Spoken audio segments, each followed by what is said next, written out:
The sun doesn't shine every day. The storms will come. There are times when the nights will be long and dark and you will be alone.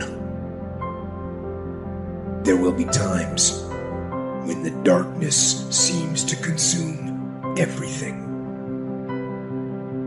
But don't let it consume you. We all fail. It's okay. What is not okay is that when you fail, you stay down. Whoever stays down is a loser. And winners will fail and get up. Fail and get up. Fail and get up. You always get up. That is a winner. I can accept failure. Everyone fails at some point. I cannot accept not trying. It is your losses that will humble you. It is your losses that will give you a drive. It doesn't matter about what happened yesterday. It doesn't matter what happens to you. The only thing matters, what are you going to do about it? As long as you're here, you have a chance to transcend yourself. You can decide that you're going to stand up to life. It's necessary you take responsibility for it. That you don't give up, that you don't take any objection or disappointment or defeats personally. So yes, I'm in charge here. I'm going to do something about this situation.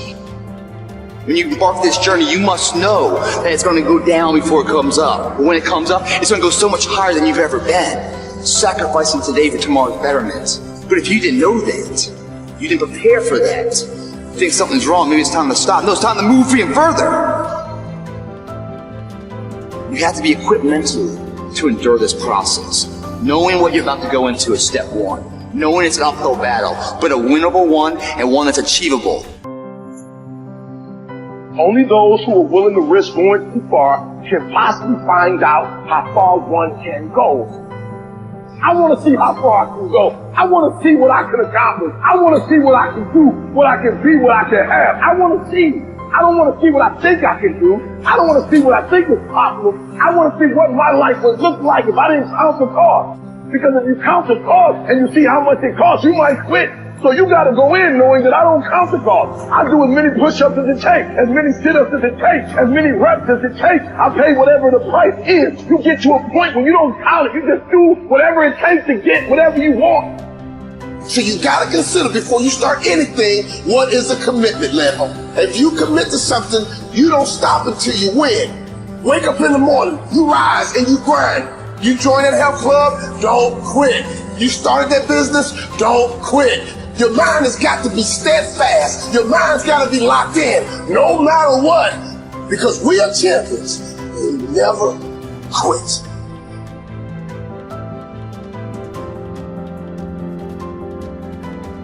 The official definition of self-discipline is the ability to control one's feelings and overcome one's weaknesses. Also, it's the ability to pursue what one thinks is right, despite temptations to abandon it. See, the problem with you is you rarely exercise your self-discipline muscle. You just go with the flow. No backbone whatsoever. And that's perfectly fine until you start whining and complaining about your lack of success. Whining and complaining about your lack of progress. Whining and complaining that you're not gaining any momentum and you can't seem to get ahead in life.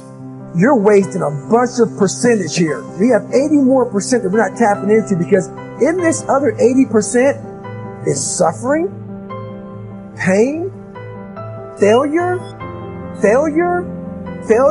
self-doubt, darkness, and then a whole bunch of light. But to get to this light, we gotta go through all of this. So a lot of us know that. I can get over here, but over here, man, this is much better because I gotta go through this journey that is not fun. This from 20 to 100%, this shit in between is not fun. So we decide to live over here. So everybody goes, how do you do that? You know exactly how to do it. You know exactly. It's not a magic trick. There's nothing I talk about that's a magic trick. It's all back down to a very primitive mindset of we just have to be. It's like breathing. Breathing becomes normal. Like, we don't know that we're doing. That's how you have to live your life.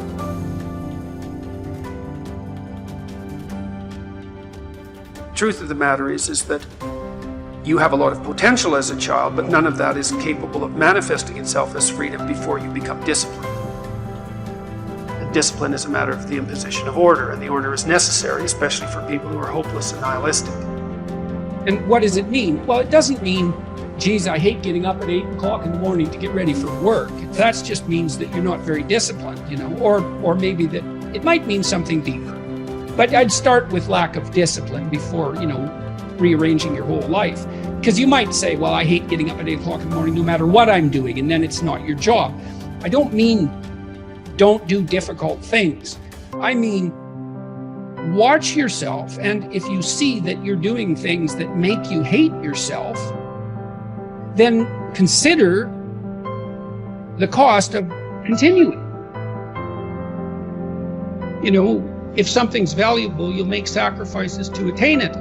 That discovery of sacrifice, I think that's what separates it's one of the primary factors separating human beings from animals. Because we discovered that we could let go of something we value in the present, and we would gain something we value even more in the future. When that alarm clock goes off at 4 or 5 in the morning, your mind says no. You just say, this is what we do. It's what we do now. Because to get to where you want to go, the amount of pain involved, I'm not saying physical, I'm not saying you got to break yourself off. The amount of mental pain of how many times you're going to have to do something that you don't want to do to get to where you want to go. When I was 297 pounds and I was fat as hell trying to be a Navy SEAL, the scariest thing in the world to me, even to this day, was that could have been the rest of my life. I thought then I was trying hard. That's the scariest thing in the world.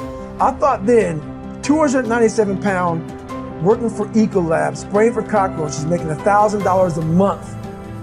I thought that was me at my 100% potential. Come to find out, a few years later, I wasn't anywhere near that. 106 pounds less, graduate Navy SEAL training, went on to do all these other things. Looking back on that was me trying hard. That's why people gotta understand, what is in us, we have no idea until we start trying hard. And I mean really trying hard, when you're obsessed with, hey, this is my new norm. My new norm is that, wow, this isn't always fun. It's not always meant to be fun. And that's when you know you're trying hard. As C.S. Lewis said, hardships often prepare ordinary people for an extraordinary destiny. People look at their past to decide who they are. People look at their past to decide who they can be. But the problem is, oftentimes, people mistake difficulties, suffering, pain, for being bad, being less than, being broken, and it erodes their sense of self-esteem. It erodes their sense of self-worth. But nothing could be more opposite from the truth, because in reality, no matter what you've gone through, no matter how hard it was, all of it was shaping you into the person that you can become. The hardships, the difficulties, the pain, the suffering, all of that makes you tougher. It is literally in the difficulties that you begin to find just how much you're capable of. It's in the suffering that you find out how resilient you are. It's in the pain that you can rise up and get tough. And all of that is going to serve you as you move forward, but you have to know how to frame it. You have to know how to think about it. You have to know that whatever you've been through, that all of it is an opportunity to learn. All of it is an opportunity to grow. All of it is an opportunity to get better, but you have to use it to shape yourself. You have to lean into it. You have to know that the pain and the suffering, all of it is serving you. But if you're telling yourself a story that diminishes you, if you're telling yourself a story that bad things have happened to me, or I've done bad things, and that makes me a bad person, then none of it is going to help you. You're always going to move backwards, and it's going to be this stress and this pressure that's pushing you backwards. Instead, if you could put it behind you, said it pushes you forward, it propels you to be more, then no matter what's happened to you, you can become something truly extraordinary. And as David Livingstone said, I'll go anywhere, provided